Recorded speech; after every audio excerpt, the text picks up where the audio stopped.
Hey guys, and welcome to this episode of the Bad Idea Bros. So if you've been following the channel, you'll notice in the last few episodes that we have been in a mad rush trying to sort ourselves for the 2024 Tranz Alpine Scooter Safari, which brings me to the bike over my shoulder. It was an 11th hour purchase, so once again we've done everything in the last minute, and that got me to thinking about the last time we did the Tranz Alpine, and it was exactly the same situation, but I'll let my past self explain that. So, as you would have seen in the last two episodes, the Nifties have, two of the Nifties have let us down. Unfortunately, that's not going to happen for the Safari, and you would have seen in the last episode we have been exploring other options. So, that's sort of put us in a bit of a position. As we stand here now, the Safari is next weekend, so we are out of time. It's as simple as that. So, what have we done? We had a bit of a panic and have trolled through Trade Me, Facebook, Marketplace, all the usual places, and we found some new bikes. So, I'll give you a look.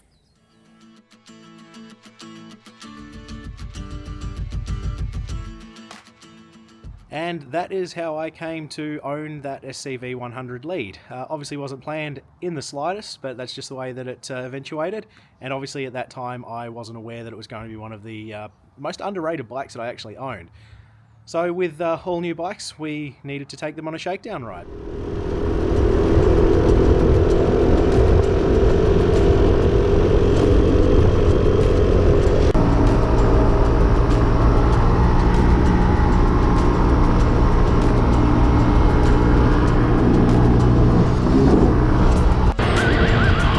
Oh my god, I don't know if you guys saw that, but Josh just buddy hopped the cattle grid. That was amazing.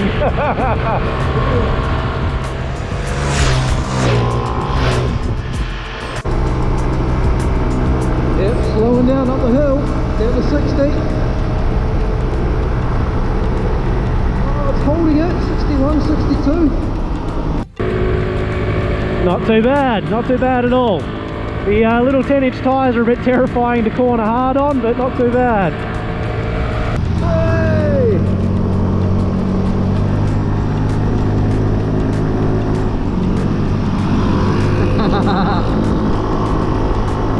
Well, the AN 125 goes alright once it gets rolling uphill.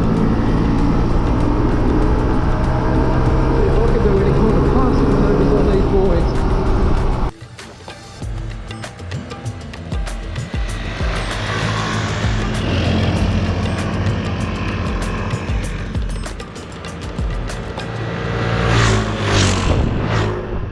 That obviously went exceptionally well. They did everything we needed them to. They felt strong and solid, and in all honesty they probably handled hills a bit better than the postie bike behind me. But that was the only shakedown ride we actually got to do with those bikes, so we were still quite green when it came to using them on the main event that we'd actually purchased them for, which was the 2022 Tranz Alpine Scooter Safari. Alright, here we go.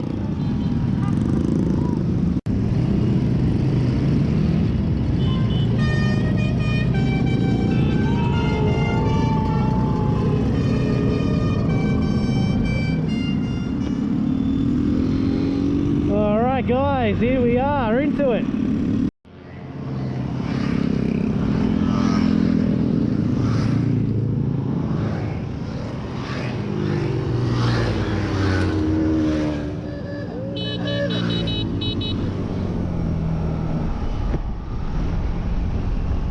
Oh wow.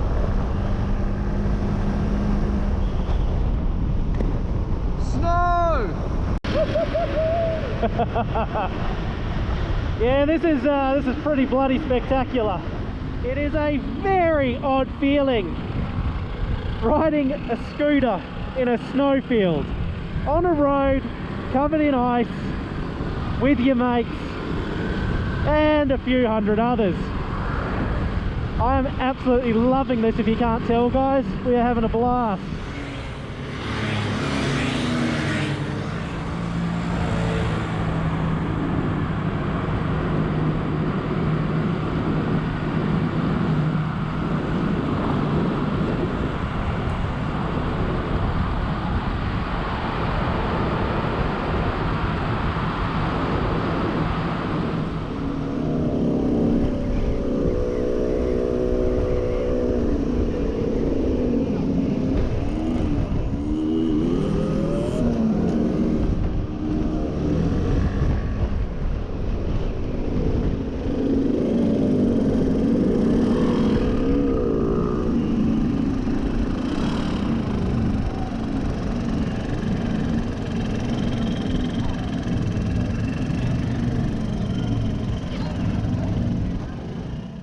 Considering that was our first safari and that those bikes were essentially untested, as mentioned, we only did the one shakedown ride before entering them in the safari, that went as well as we could have hoped. The bikes were perfect, they gave us zero problems, they were nimble enough to sort of flick around through the field and get some really great footage, and it's honestly one of my favourite episodes.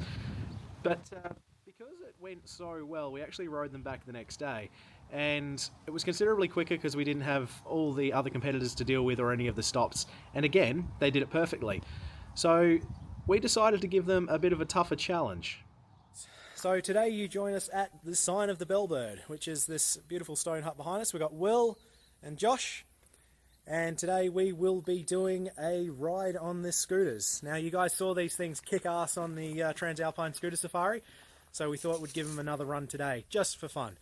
So the plan is to basically wind our way through the hills, take in some awesome scenery, and maybe find a gravel road at the end of the day. So could be an interesting one.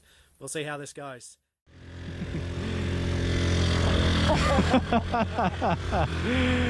Oh dear.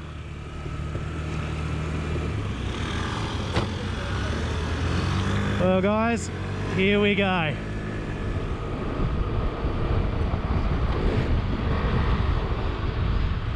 Man, you never get sick of the views on this road. Absolutely phenomenal. But it looks like we've picked up a bit of traffic, so that's going to hinder our progress ever so slightly. Ah, thank goodness.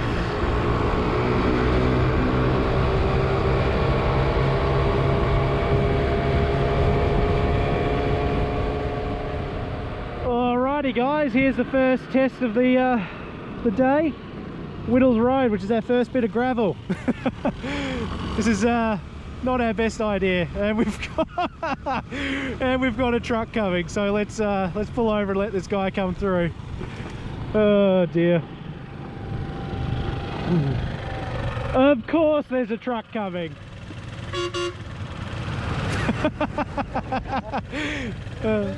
Oh mate.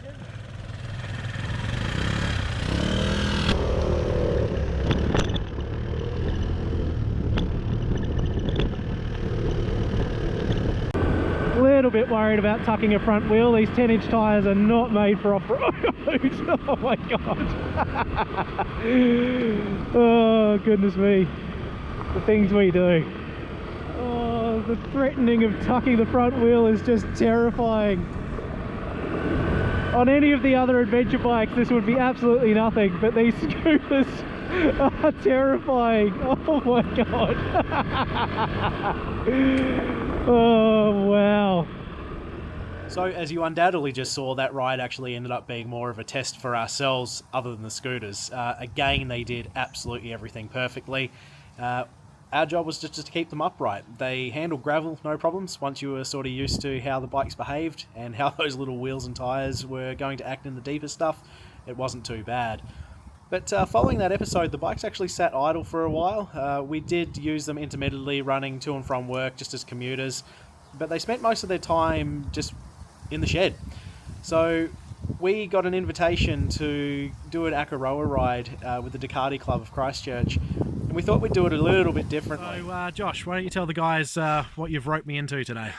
Okay, so I got invited along to a Ducati ride, which I didn't particularly feel like taking my Ninja out on a day like this. It's a bit cloudy, bit wet, stuff like that.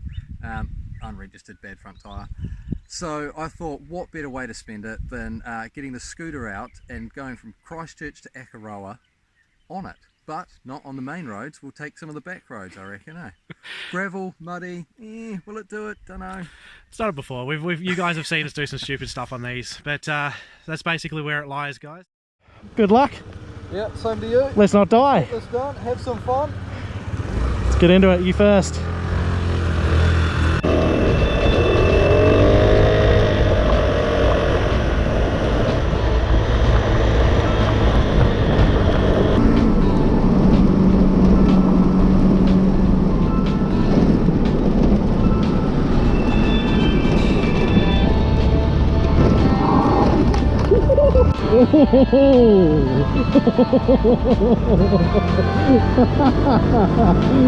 Oh man, that was so close, Josh.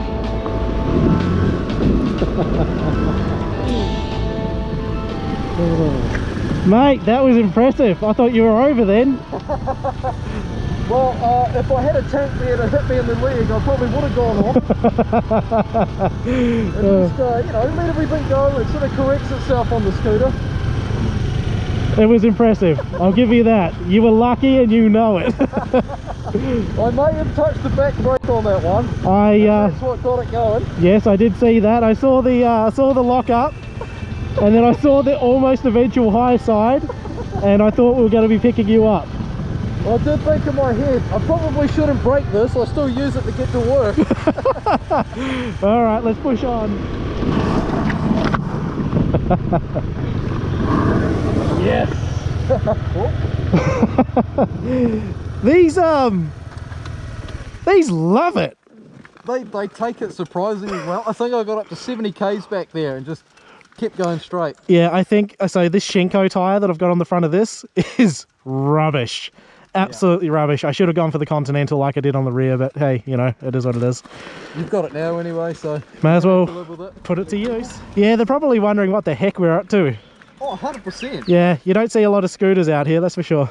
Well, yeah, I think we're the only ones that know what we're up to out here. But do we even know what we're up to? Oh, these things are great. They should not be here. I love it. They are doing the job though. Oh well, let's push on. See if we can catch this this crew up. Hopefully, yeah.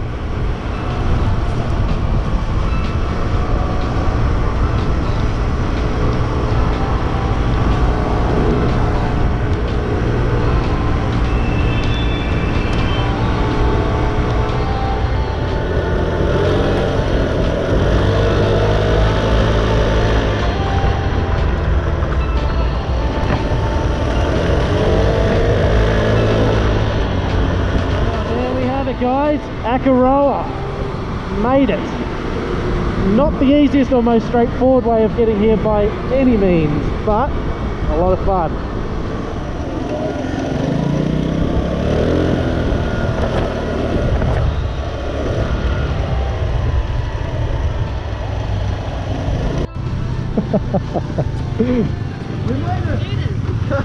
I told you we were going to. Yeah. And that was that, guys. The bike survived, we survived, and we had a bit of a laugh getting there. The Ducati Club members really did think we were crazy. We got the usual looks and head shakes and stuff like that, but they saw the funny side of it, and that was kind of the point of that, was just to take the piss a little bit. But guys, that was it. We didn't really do anything else with the scooters after that. We did have a few episode plans that never came to fruition, a couple of silly adventures on them, but they just sat around. And it was because of that that I actually ended up selling mine. It just wasn't getting used, and it was just an asset that was sitting there for no reason. And it was just costing me money for registration and warrants and that sort of thing. So I actually ended up selling it off to a young guy that uses it to get to and from college. So that was pretty cool. Will's AN125. That died a horrible death. It actually had a seizure and then popped the motor.